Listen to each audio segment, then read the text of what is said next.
hnusné kurvy, pôjdete dole, ako šiel Hitler, Franco, Mussolini. No moji milí, radosná historická udalosť sa stala. Teraz 21. júna som sa stretol s Petrom Marčekom a toto je niečo, čo vojde do histórie. Histórie nielen Slovenska, ale celého ľudstva. Pretože od čias renesancie, od 14. storočia, viete, čo je renesancia? To bolo znovu objavenie antického gréckej a rímskej antiky. Všetko, čo antika vyprodukovala, to bolo znovu objavené. A od toho času sa pokúšali ľudia spraviť renesanciu demokracie. Lenže sa to nikdy nepodarilo. Najbližšie, čo sa dostali k renesancie demokracie, bolo Spojené štáty americké v roku 1776, keď deklarovali independence, nezávislosť. Lenže čo sa stalo? Pôvodný cieľ americkej revolúcie bolo zavedenie alebo renesancia klasickej gréckej demokracie, teda vláda ľudu. Počase ľudia s peniazmi, no tak oni sa chceli dostať k moci. To je prirodzené. Keď máš peniaze, to tie peniaze chceš konvertovať do moci. A zakladatelia americkej republiky si tohoto boli vedomí. A proti tomu bojovali, lenže tu sa jednalo o moc peňazí. Už v roku 1796, teda 20 rokov po vyhlásení nezávislosti, keď odchádzal George Washington, jeho na rozlúčku, prejav na rozlúčku bol, kde on varoval, že už to videli, tie snahy týchto oligarchov sa zmocniť americké demokracie. On varoval v jeho prejave na rozlúčku, že aby Američania sa vyvarovali vlády politických strán. On vo svojom, dávam link na celý jeho prejav dole do popisu, si to pozrite. On tam varoval, že vláda politických strán vedie k zverstvám a sama o sebe je desivý despotizmus. On varoval, aby demokracia americká sa nezvrhla na vládu politických strán, aby americká demokracia bola vlastne renesancia pôvodnej antickej demokracie. No a vieme, ako to dopadlo. Títo zakladatelia postupne vymreli, no a prišli noví a proste oligarchovia, tá moc peňazí, čo spravila, no tak sa zmocnili sa Spojených štátov amerických a tento projekt renesancie pôvodnej antickej demokracie sa nikdy neuskutočnil. Ani v Amerike a nikdy na tejto planéte. Takže po týchto renesanciách, čo sme mali, renesancia umenia, renesancia vedy, renesancia architektúry, renesancia všetkého iného, už tu bolo všetko, ale nikdy tu nebola renesancia pôvodnej gréckej demokracie. A teraz my máme šancu to urobiť. Peter Marček je prvý politik, režimový politik, ktorý bol v politických stranách. Podporuje, aby na Slovensku sa zaviedla demokracia. Teda vláda ľudu bez politických strán. Žiadne politické strany tu nebudú vládnuť, ale ľudia si priamo budú vyberať svojich zástupcov. Sa to podarí na Slovensku. Celý svet na nás bude pozerať ako vzor na zavedenie vlády ľudu, ako vzor na ukončenie desivého despotizmu politických strán. Po 89. roku, keď si povedal niekomu, že aby tu bolo zrušené nielen vláda, 30 rokov trvalo zobudenie, ale sa zobudili a ideme na to. Vážení milí, tuto sme s jedným veľmi dôležitým človekom a dôležitým človekom hlavne pre budúcnosť Slovenska, slobodu Slovenska. A tento človek sa volá pán Peter Marček. Dobrý deň, prajem. Toto je historická udalosť. Dneska je čo? Dneska je 21. jún, akurát prvý jarný deň je najviac slnka je dneska. Prvý letný. Letný deň, no jarný je letný deň, áno. Takže, čo sa tu pre Slovensko dobre stalo? Že konečne pán Marček bude nám môcť pomôcť. A v čom? Zlikvidovaní vlády všetkých politických strán. George Washington hovoril, že vláda politických strán vedie k zverstvám a sama o sebe je desivý despotizmus. Politické strany vždycky budú bojovať o moc, to už upozorňoval George Washington. No a pôvodne to malo byť tak, že Spojené štáty americké tam nebudú vládnuť politické strany. Pôjdete dole, vy hnusné svine, faský ten vás rozjebe. Lenže títo hajzli majú peniaze, tak si presadili, oni toto ignorovali, čo im George Washington chcel. No a týmto, čo sa stalo, tam sa dostali politické strany k moci. No a teraz, čo vy tu, čo prichádzate do obrazu, prečo ste takí vzácni? Vy ste už v politike odkedy? Vy už... Od 2002 roku. No, takže vy máte bohaté skúsenosti. Vy nie ste ako nejaký 20-ročný chlapec, čo príde do politiky a si myslí, že politické strany budem kandidovať, to bullshit, to je ojeb, to je všetko ojeb, tu ide o moc. No a Peter Marček to vie. A teraz, čo ideme spraviť, čo ja chcem spraviť a čo by som chcel vašu pomoc, zorganizovať voľby bez politických strán. Na základe článku 2 našej ústavy. Pretože zákony, čo sú teraz spravené, to sú o voľbách, voľbné zákony, to sú spravené to sa vzťahuje iba na voľby cez politické strany. Po okresoch si spravíme voľby, tu bude parlament no a ten parlament okamžite prvé, čo odhlasuje, je obnovenie československých légií no a vykopneme týchto hajzlov von a je to. Tam bude hneď zákon o rozpustení tohto parlamentu a zrušenie vlády politických strán. To budú prvé zákony odhlasované a je to. Čo vy na to? Pomôžete mi v tomto? Čo v rámci vašich možností a vašich bohatých skúseností, to je hlavná vec, bohaté skúsenosti. Čo poviete na to? Tie skúsenosti mám naozaj dostatočne veľké. Prvú stranu, ja som do žiadnej strany neprestupoval. Ja som vždy každú stranu sa snažil založiť. To znamená, že prvú stranu, ktorú sme zakladali, keď som ani ešte nechcel ísť do politiky, bola strana Hnutie za demokraciu, keď pán Ivan Gašparovič sa nedostal na kandidátku a proste pán Mečiar ho odsnul na vedľajšiu koľaj a na základe toho jeho sympatizanti a priaznivci a kolegovia, poslanci z parlamentu mu navrhli, aby založili novú stranu. No a s tým pádom, že pán Gašparovič bol aj môj docent na právnickej fakulte, tak ma požiadal, či by som mu nepomohol pri zbere podpisov a tak ďalej, petičných hárkov, čoho som sa zúčastnil a priniesol som pomerne dosť veľa, myslím, že 2 alebo 3 tisíc podpisov na petičných hárkov. No a navrhol mi, aby som sa stal členom politického hnutia, ale ja v tých časoch som hovoril do politiky v žiadnom prípade, politika nie je čistá a tak ďalej, ešte som mal také tie názory ako každý občan tejto republiky, okrem tých, ktorí vstúpili do politiky. No a nakoniec ma predsa len presvedčil takým spôsobom, že keď sme mali koordinačné výbory, tak pre Bratislavský kraj, tak na tom našom stretnutí ma navrhol za predsedu kraja Bratislavského kraja a delegáti ma zvolili, takže som vlastne ani nevidel, ako som vstúpil do politiky a stal som sa vlastne politikom.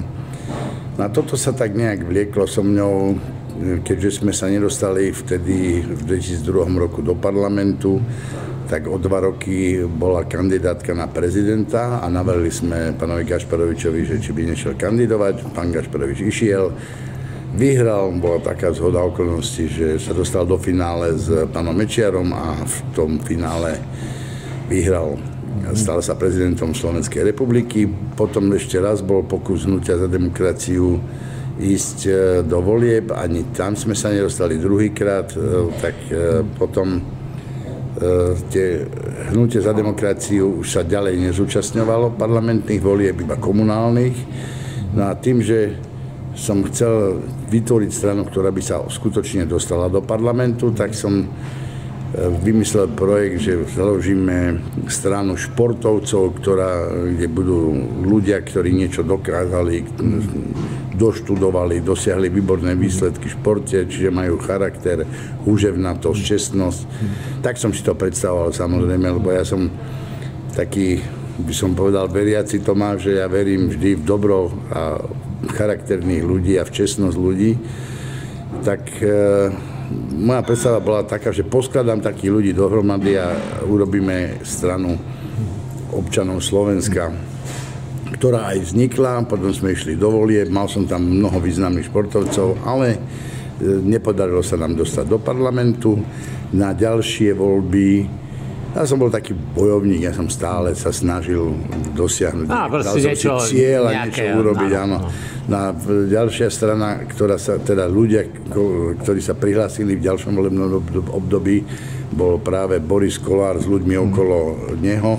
Vtedy prišiel za mňou, pamätám si to ako dnes, Peter Pčolinský, ktorého som poznal mimochodom z protestov Gorily, keď si pamätáte, tak ja som na tých protestoch sa zúčastňoval intenzívne, dokonca ako prezident športovcov, prezident Slovenského zápasníckeho zväzu a Dunajplavby Bratislava som chránil to pódium, aby sa tam niečo nestalo, tak moji chlapci stali okolo a chránili pódium.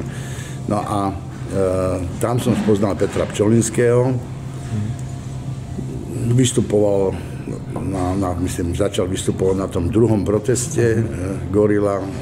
Vtedy som hovoril tým dievčatám, ktoré organizovali tie protesty, že ten pán sa mi moc nepozdáva.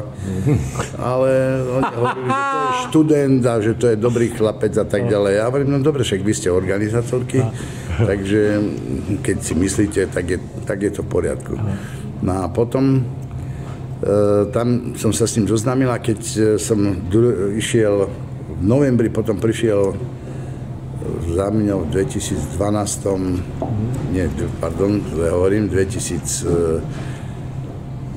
V novembri prišiel za mňou Peter Pčolinský, že či by som sa nechcel stretnúť s Borisom Kollárom, že mal by záujem o stranu.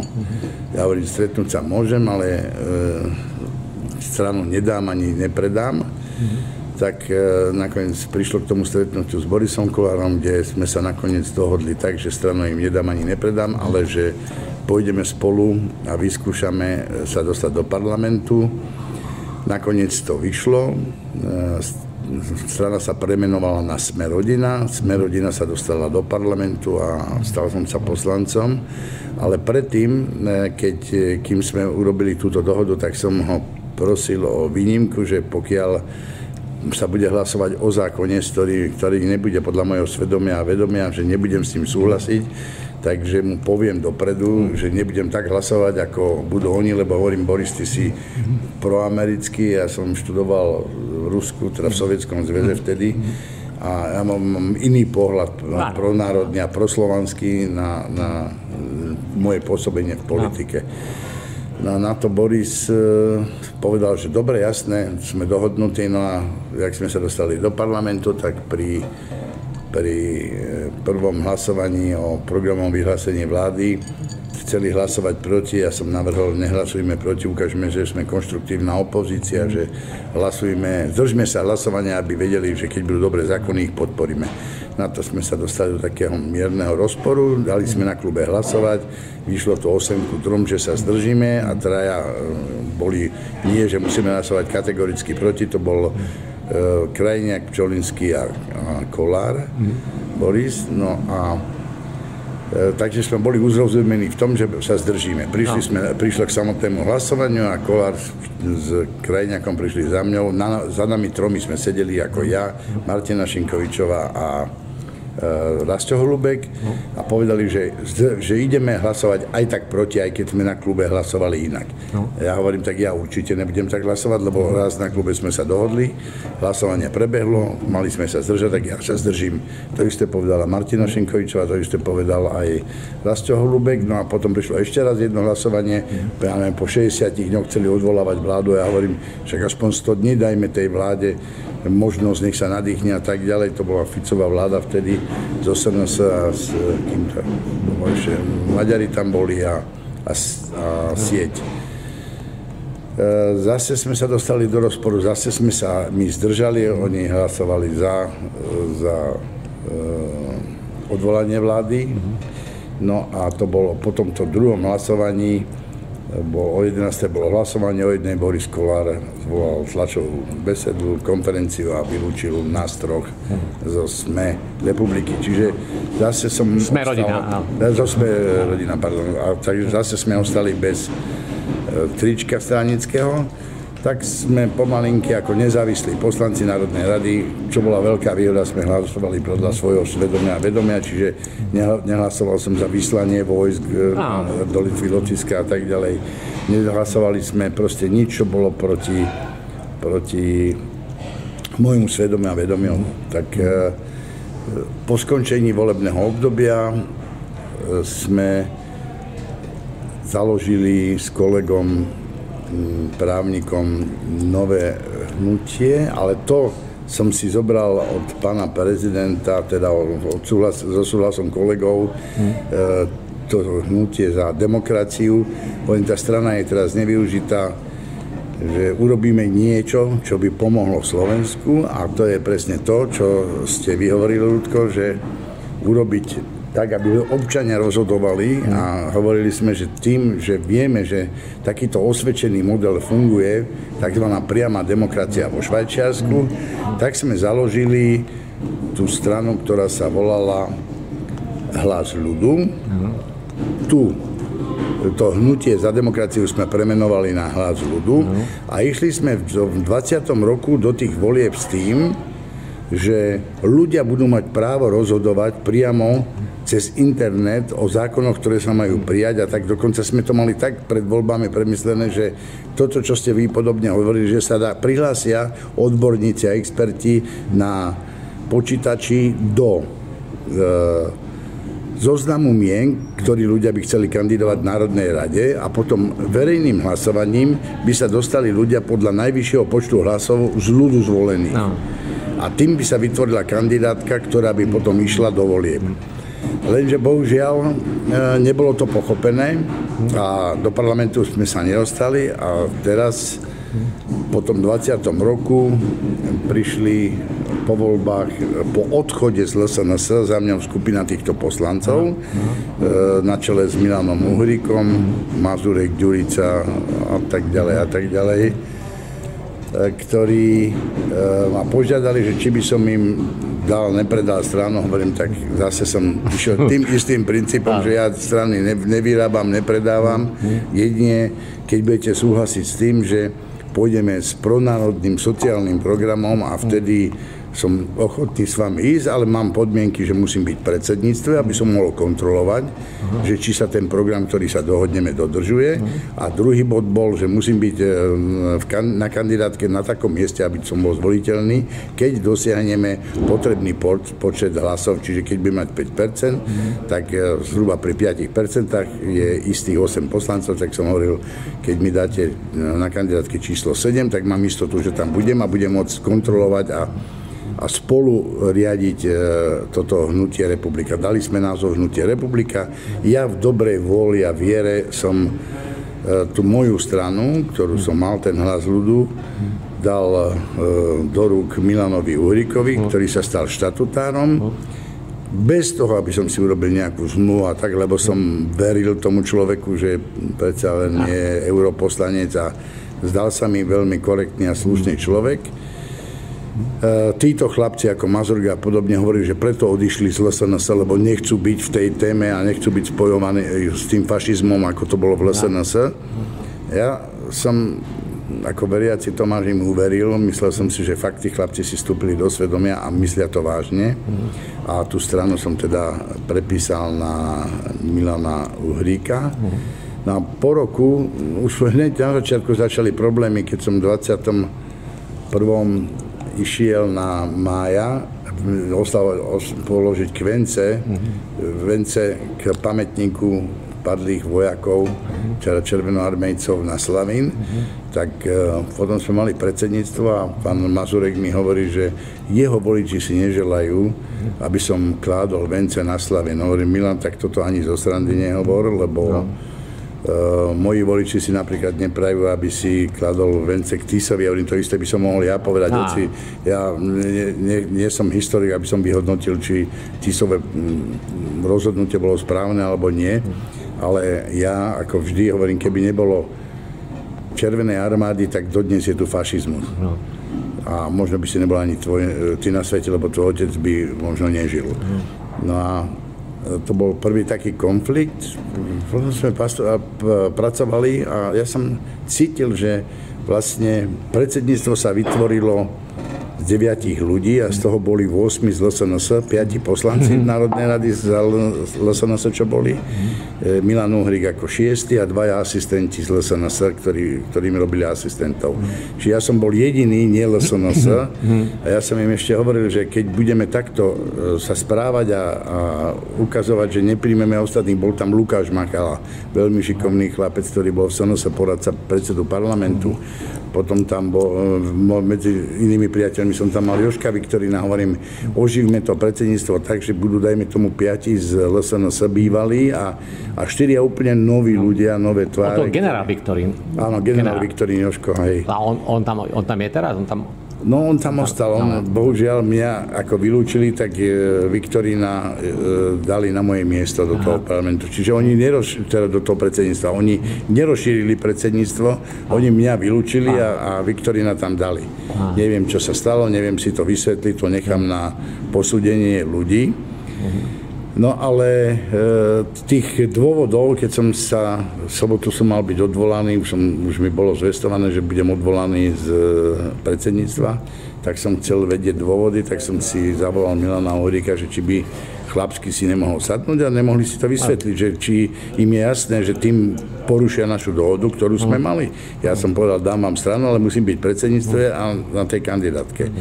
No, Milan Uhrík prišiel a začal mi rozprávať, vieš, tam som medzi dvoma milinskými kolecami, tí chlapci ako Mazurek a Suja a Ďurica spolu, že tí majú výhrady silné proti tebe. A hovorím, aké výhrady? Čože chodíme klásť vence na Slavín? A nie si moc proruský. A hovorím, a to je ako zlé, že som proslovanský a proruský. Hovorím, a vy ste potom jaký? A celý konflikt začal najsilnejšie prepúkať, keď pred 3 mesiacmi, asi 3 mesiace naspäť som pozeral, ja som ani nepozeral každý kultúrblok, ale priatelia mi hovoria, že počul si, čo povedal Mazurek na kultúrbloku, alebo čo povedal ten šéf toho kultúrbloku, Pastušek, že tam hovorili o banderovcovi ako o ľudí veľmi, ktorí pomohli v druhej svetovej vojne, však to boli fašisti. Pomohli komu? Komu pomohli? Však presne tak. Potom za vzor mali Azov, ktorý bol tiež a je podľa mňa fašistický. Však ja mám obrázok Mazureka, jak tam bojovej tejto Azov. Však to dám sem do videa. To by som...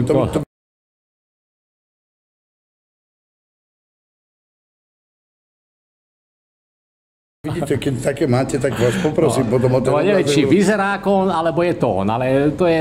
Ja vám hneď poviem, či je to on, ale oni jednoznačne, potom som zistil vlastne, možno tam bol, oni k tomu inklinujú absolútne k tejto ideológii, by som to nazval. A tie rozpory boli tak, ja som im povedal, ja som vám tú stranu nedal, preto aby sme presadzovali túto nacistickú propagandu, alebo tak mne pripomínali svojím spôsobom tohoto Igora Matoviča, keď povedal, že jeho cieľom je založiť NSDAP, kde by mal 20 miliónov voličov. No a keď si zoberieme tie čísla, ktoré v LSNS dávali 1488, hoci si nemyslím, že to je dôvod na to, aby bol odsúdený, ja neviem, Marián Kotleba, ale tými číslami svojím spôsobom provokovali. Nemuseli to, vedeli dobre, odovzdávali. Dokonca Milan Uhrík dával dar LSNS 14 880, daňové priznanie dal 1480. Takže to sú také veci, ktoré by nemali byť. Ďurica vieme, aký bol hudobný, aké mal texty. Jemu aj v tých časoch zakázali tej kapele vystupovať. Radom, keď ich všetkých zoberiem, keď sme videli Milana Mazureka, jak hajloval na námestí alebo ďalších iných, tak potom som si vlastne uvedomil, že oni sa nezmenili. U nich to jadro ostalo také, aké boli aj predtým, než mi deklarovali, že príde k zmene, že budú pronárodní a budú proste proslovanskí. No a to bol začiatok konca. No a teraz mne už neostáva nič iné, iba urobiť všetko preto, aby sa ľudia, občania Slovenskej republiky dozvedeli, čo sú títo ľudia v jadre. Aby tie hlasy naozaj nedostala táto republika, ktorá sa potom môže inak správať, už ak sa dostane opäť do parlamentu, tak predstavte si, že bude v koalícii, ja neviem, so Smerom a s Hlasom, hovorím obrazne, samozrejme, lebo nevieme, ako dopadnú voľby, ale ako môžu s týmito svojimi myšlenkami začať vydierať tú koalíciu. Ale však práve preto už nebudú to boli posledné voľby cez politické strany. V každom okrese si vyberú toho najrozumnejšieho. Vieme, že to bude najrozumnejší, ešte raz, lebo ja som už viete, za tých 21 rokov som toľkokrát rozmýšľal, že ako urobiť ten výber najšikovnejších, najvzdelanejších, najčestnejších ľudí. A keď som aj také osobnosti niektoré poznal a prišiel som za nimi a povedal som, že prosím ťa, poď na kandidátku, zmeníme to Slovensko, pomôžeme mu, pomôžeme národu, budeme čestní, budeme dodržiavať zákony a tak ďalej. Tak mnohí z týchto ľudí mi povedali, že politika je špinavá vec, že nepôjdu do politiky. Áno, politická a potom si postavme otázku, že kto chce ísť do politiky. Takých ako ja, alebo vy, ktorí chcú zmeniť to Slovensko čiste v právny štát, ekonomicky silný, zdatný. Koľko ich bude z tých, ktorých vyberieme v tých jednotlivých okresoch? No práve ešte som toto nedovysvetlil. Tu ale potom tí ľudia v okrese zvolia, oni budú mať nad nimi moc. Tam nebudú, že voľby každé 4 roky. Tam môžu byť voľby aj každé 2 mesiace v tom okrese. Totižto viete si predstaviť, aký chaos to bude? Nebude chaos. Budú odvolateľní. Dajme tomu, my teraz zvolíme, v tom okrese zvolia niekoho, sa bude pretvarovať, že je taký, hen taký, a sa tam dostane, príde niekto s kufrikom 1 000 000 eur a naraz, bum, zo dňa na deň bude úplne niečo iné robiť. Teraz to sa dá robiť. Teraz povie, čakajte 4 roky, ma vymeníte. Nie. V tom okrese uvidia, že zrazu sa zmenil, spravili sme chybu, odvolá sa a robia sa nové voľby v tom jedinom okrese. Nie po celom Slovensku, len v tom jedinom okrese. Ale viete, že to môžu byť aj krivé obvinenia. Tak dobre. Krivé obvinenia, on si to potom musí obhájiť medzi tými voličmi. Bude nespokojný, niekomu nevyhovie. Áno, v poriadku. A to sa ukáže. Viete si predstaviť, koľko môže byť takých prípadoch pri našej náture, aký máme v Slovensku? Nech je aj 1000. Niekde je 1000, ale to sa vyčistí postupne. By som bol rád, keby také niečo existovalo, ale zdá sa mi, že toto bude veľmi ťažké zvládnuť. A nie, to sa vyčistí. Tak, ako sa, však takto bolo 2000 rokov takto bola demokracia. Zvolili, no a keď spravili dobrú voľbu, tak tam bol. Keď nie, tak boli oni, stíhali ho, súdili ho, popravili ho. No, takže a tento istý systém, a keď on uvidí, Ja nemám garantované 4 roky. Ja musím robiť to najlepšie, čo som slúbil. No a keď sa nájde nejaký závislivec alebo nejaký neprajník a povie, on sa odvolal, on toto spravil, on ide a obhájí svoje. Ja súhlasím s tým, to sú veľmi dobré myšlienky, Rudko, len akým spôsobom to chcete presadiť, keď budú napríklad predčasné voľby na jaro? Čo urobíte? Nie, my nebudeme čakať na predčasné voľby. No. Teraz, za mesiac, za 2, za 3, ako náhle tu mám dostatok ľudí, ktorí to budú organizovať po okresoch, hneď ideme... Ako tých ľudí zoženiete? No však háňam. Tuto vy budete jeden. Čiže my si vytvoríme komisie a tak ďalej po celej volebné komisie, áno. Proste... Ktoré budú vlastne nahradzať tie volebné komisie, ktoré sú pri voľbách? Niečo áno. A proste... v každej obci, v každej... Nie obci, okrese. Po okresu. 78 okresov. 76 okresov. 78, no čokoľvek. Alebo 81, a že parlament bude mať 78 zástupcov v tom parlamente. Je to správne, keď, ja neviem, poviem príklad, Snína má, poviem obrazne, 10 000 a Bratislava má 550 000 obyvateľov, aby mala Bratislava... No, Bratislava má viac okresov. No má ich môžeme to hneď vypočítať, má ich 5. Áno, 5. Je to správne a prečo? 5 a keď zoberieme, že 500 000 vydeleno 5, čiže 100 000 pôjde, jeden pôjde za okres Bratislava 1, alebo obrazne 100 000 a v Sníne, kde je, ja neviem, 10 000, tak pôjde jeden. Čiže aký je to spravodlivý pomer? To je to spravodlivé, že v tom okrese, kde sú len 5000 ľudí, a v tom okrese, kde sú 100 000 ľudí, tí ľudia sa majú mať takisto dobré, aj keď je ich len tá 5000. Oni majú mať taký istý hlas ako tých 100 000, pretože tu sa bude jednať o spoločné dobro. Ale takú určitú nespravodlivosť? Nebude to nespravodlivosť, pretože tu sa jedná o spoločné dobro.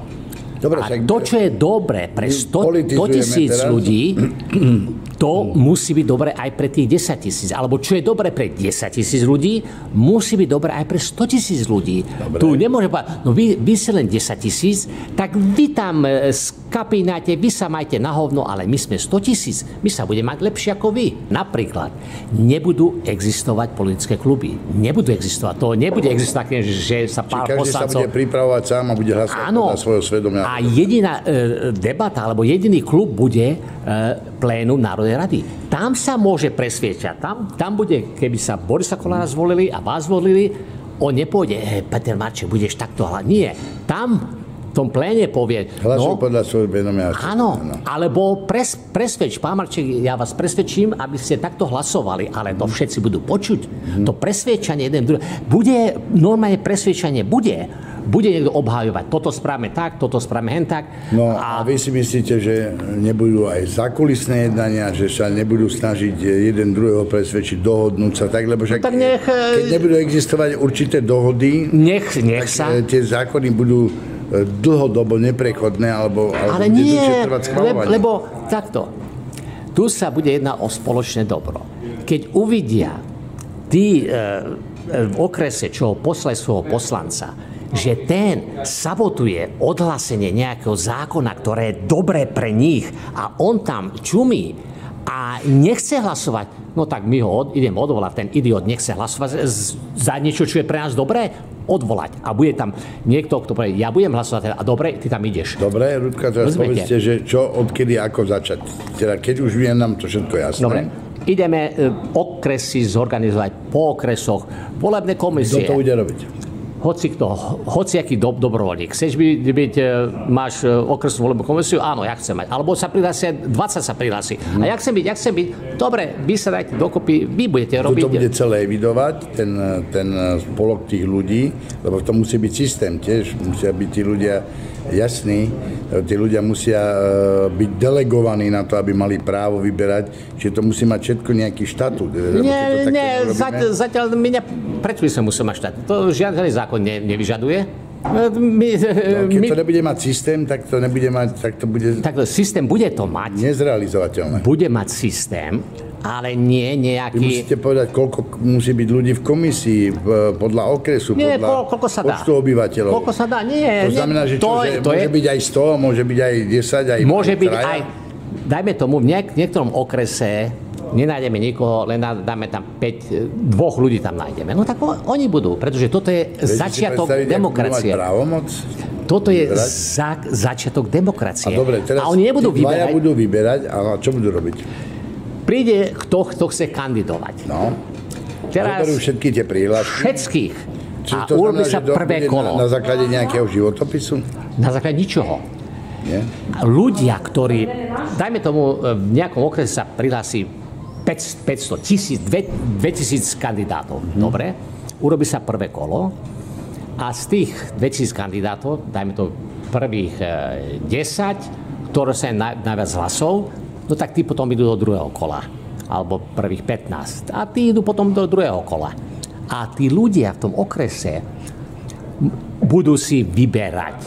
No a dobre, možno na prvýkrát nevyberú správneho, ale to už sa tam, pretože tu sa nebude vyberať podľa toho, kto je aká filmová hviezda alebo aký športovec, ale kto akú má povesť vo svojom okolí. O čo tu ide? Tu ide o naštartovanie demokracie. A potom, keď už táto vláda vznikne, potom už môžeme ďalej to vyvíjať. Toto nebude konečne, toto je začiatok toho vývoja. No a potom si môžeme vylepšovať veci. Potom si môžeme, ako vy ste teda hovorili, dať nejaký zákon, spraviť, koľko musí mať členov a to už môžeme potom dodatočne. Ale zatiaľ zákon neexistuje o voľbách bez politických strán, no tak to budeme robiť ad hoc, jak sa to bude dať, len nech ten vznikne, len to naštartovať, tú demokraciu. A už potom my budeme si prechádzať zákony, ktoré budú regulovať voľby bez politických strán. Kto bude pripravovať tie zákony? Ktokoľvek bude mať dobrý nápad. Vy, on, Viete, že to musí byť legislatívne spracované. Áno, však to bude, však my budeme mať moc. To musia byť odborníci, to musia byť áno, ľudia, však ktorí my už budeme mať. budú vedieť pripraviť tie zákony. Tá demokracia tu bude naskočená a potom postupne nájdeme odborníkov, špecialistov, takých aj gynekológov, keď bude treba odborníkov na gynekológiu. Nájdeme potom. Ale nie teraz. Nebudeme robiť ešte voľby, pretože nemáme odborníkov. Budeme robiť voľby s bezdomovcami. Keď v každom okrese nájdeme 5 bezdomovcov a oni si zvolia niekoho, to je platné, pretože tu není minimálne kvórum na voľby. To nie je minimálne kvórum. Tak bude 5 bezdomovcov bude. To bude bezdomovce odtiaľ. Bude mať Národnú radu zloženú, ja len tak teraz extrémne poviem, s bezdomovcom. Tak dobre. A na naskočenie demokracie to stačí. Ani vlastne neviem predstaviť, aby to takto fungovalo. Myslím, že ja nemám nič proti bezdomovcom, mohli to byť ľudia, ktorí... Ne, ale len tak extrémne. Ale ani ten extrém sa nedá ani pomyslieť na neho, lebo by to bola jedna živá katastrofa. Lebo tí ľudia, keď sa nevedia v živote ja len hovorím, tak nemôžu sa postarať o štát. Dobre, ale nemôžeme to brzdiť tým, že najprv odborníkov nájsť. Nie. Odborníci sú a budú naštartovať demokraciu, no a potom to vylepšovať. Presne jak tých poslancov. Dáme tam poslancov a keď sa uvidie, že spravili chybu, spravili sme chybu, toho idiota nadávať, odvolať. Tento sa nám zdá lepší, dáme ho tam a uvidia. Takže tak sa to vykryštalizuje. No a potom, keď nájdu v tom okrese takého človeka, ktorý je ozaj dôverovať mu budú, ozaj čestne bude robiť, úprimne bude robiť, ten tam môže byť 30 rokov poslanca robiť. Presne ako je to v Spojených štátoch amerických. Tam je do kongresu, čo sa dáva. Tam sú niektoré, aj 91 rokov má a ešte kongres má, pretože ľudia jednoducho... To znamená, že nerozumie tomu, pokiaľ je mentálne spôsobili, tak je... Áno. My máme mladých poslancov a premiérov, ktorí sú mentálne nespôsobili áno, však to je, a sú premiérmi. Ale to je o to, že potom, keď nebude mať konkurenciu, toho ľudia budú si spokojní, tam bude 30 rokov v tom parlamente stále, v tom okrese. Povedia, nie, my nechceme žiadneho meniť. No ale to naštartovanie... Toto všetko nám je jasné. Tu ide o naštartovanie demokracie. Čo ideme teda robiť? Vlády bez politických strán. Po okresoch vytvoriť... Kedy začíname? Hneď teraz. Dobre, tak ideme na to. Dobre, takže začneme rozmýšľať nad tým. Rozmýšľame a urobíme nejaké stretnutie. Čo teraz spravíme? Koniec vlády politických strán. to, čo chceli Američania zaviesť v roku 1796, toto navrhoval George Washington.